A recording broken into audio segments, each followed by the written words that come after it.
আজকে আমরা মায়ের বাসা থেকে চলে যাব, তাই তো মা সব কাজ সেরে যে বিরিয়ানি রান্না করতে বসে গেছে। আর আজকে অনেক বড় একটা পাতিলে বিরিয়ানি রান্না করা হচ্ছিল, কারণ আমাদের জন্য এবং বাকি মেহমানদের জন্য। সারাদিন আমার মা একা হাতে কত কাজ করে, আর আমরা যখন আসি তখন তো এমনিতেও আমার মার কাজ বেড়ে যায়। আর আমার মা এমনিতেও আমাকে কিছু করতে দেয় না, যদিও আমি আমার মার কাজে হেল্প করতে চাই, আমার মা বলে না, আমি একাই পারবো। তো যাই হোক, আমরা খাওয়া দাওয়া শেষ করে এই তো এখন রেডি হয়ে নিচ্ছিলাম, তো সব কিছু গুছিয়ে নিচ্ছি। আর আমার মার কাণ্ড দেখেন, 2টা বস্তা করছে শুধু মাছ মাংস খাবার দাবার আর কাপড় চোপড়ের। আমরা যেগুলো আনছিলাম সেগুলো তো আলাদাই, তারপরেও এই যে আমার মা আমার জন্য এই ছোট বস্তায় শুধু মাছ মাংস আর এই যে বড় বস্তাটায় নতুন কাপড় চোপড় আর অনেক কিছু খাবার দিয়ে দিছে। তারপর এই তো আমরা কাউন্টারে চলে আসলাম। কাউন্টারে এসে আমরা টিকিট নিয়ে অপেক্ষা করতেছিলাম গাড়ির জন্য। আর আমার বাবাটা দেখেন এই গাড়িটা নেওয়ার জন্য খুব বায়না করতেছিল, যদিও ওর বাসায় একটা বড় বাইক আছে, কিন্তু ওইটা নিবে। আর আমার মা তো ওর বায়না কখনোই ফেলতে পারে না, তাই ওটা কিনে দিল। তারপরে তো এখানে ওরা ভালোবাসা আদান প্রদান করতেছিল। যখন আমরা যাই তখন আমার মা খুব খুশি হয়ে যায়, এবং যখন চলে আসি আমার মা তো কান্না করে আমার বাবাটার জন্য।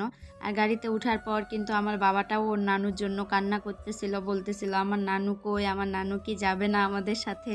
যাই হোক, এই তো 3 ঘন্টা জার্নির পরে আমরা চলে আসলাম বাসায়। বাসায় এই যে সব কিছু গুছাচ্ছিলাম, এই যে হচ্ছে নতুন সব কাপড় চোপড়গুলো আর খাবার দাবার, এখানে সব কিছুই আমরা এখন গুছিয়ে নিব।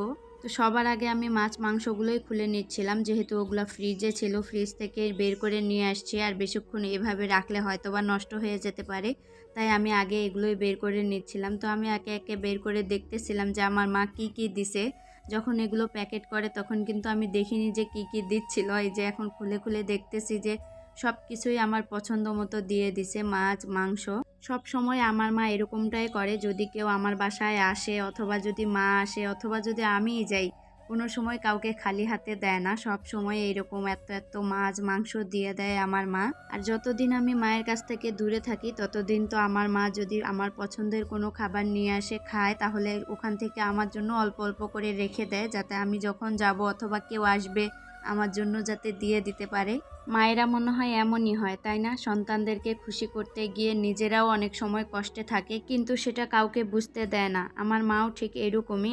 আমার আব্বা মারা যাওয়ার পর থেকে আমার মা কখনোই আমাদের 3 ভাই বোনকে আমাদের বাবার অভাবটা বুঝতে দেয়নি। সব সময় খুব ভালোবাসা আদর যত্নে রাখে আমার মা।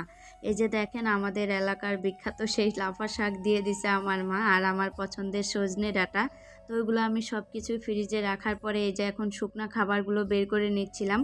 এগুলো সব আমার বাবাটার জন্যই দিছে, নুডলস, শ্যামাই, পাস্তা, দুধের প্যাকেট, পাউরুটি, চিনি, আরও অনেক কিছুই, সব কিছু দিয়ে দিছে আমার মা আমার বাবাটার জন্য। আর নুডলসের সাথে কি সুন্দর একটা বাটি ফ্রি দিছে, দেখেন বাটিটা আমার অনেক কাজে লাগবে। তো আমি সব কিছু একে একে বের করে নিচ্ছিলাম। আর আমার বাবাটা তো ওর জুতাগুলো পেয়েই ব্যস্ত হয়ে গেছে জুতা পরতে, তাই আমি পরিয়ে দিচ্ছিলাম ওকে ওর জুতাগুলো পেয়ে তো ও অনেক খুশি। তো এদিকে আবার অনেক রাত হয়ে যাচ্ছিল, তাই আমি রাইস কুকারে অল্প পরিমাণ খুদের ভাত রান্না করে নিলাম। এখনকার মতো এটা খেয়ে ঘুমিয়ে পড়বো। তো আজকে এই পর্যন্তই। ভালো থাকবেন, সুস্থ থাকবেন। চলে আসবো আবারও কোনো একটি ভিডিও নিয়ে। আল্লাহ হাফেজ।